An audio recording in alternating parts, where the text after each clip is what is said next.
چې هغه د آئین خلاف وي د اسلام خلاف وي نو د جمعیت علماء اسلام دا برکات دي چې په هغې بلکل د سره قانون سازي نه کېږي مقابله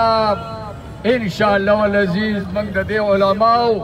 د دې ملنګانو علماو په ذریعه باندې کوو انشاءالله العزیز د دې خلاف به موږ پوره اقدام اخلو زه دا وایم چې موږ مرکز ته هم دا وایو اگر چې مرکز کې زموږ حکومت دی د دې ګرانې علاج راوباسئ ځکه چې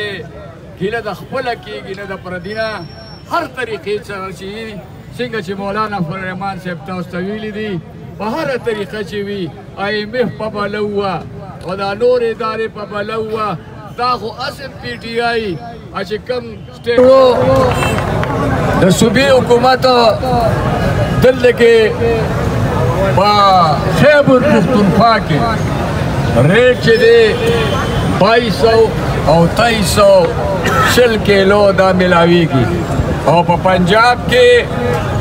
1200 باندې دا شل کیلو ملاویږي پنجاب کې د چا حکومت تاسو په خیبر پښتونخوا کې د چا حکومت او بل یاد ساتئ یو قانوني نقطه وره چې دا پرایس کنټرول چې دی دا د صوبې حکومت ذمہواري ده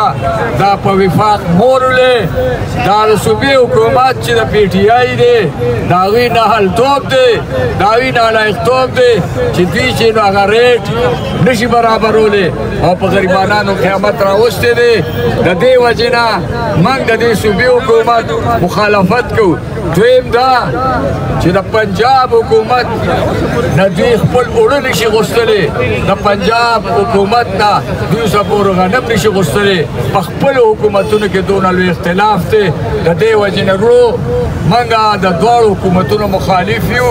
او د ګرانۍ خلاف موږ نن به جلوس وباسو او تاسو ته به نور وضاحتونه ښه مقررین راغلي انشاءالله العزیز منماني موږ نه مانو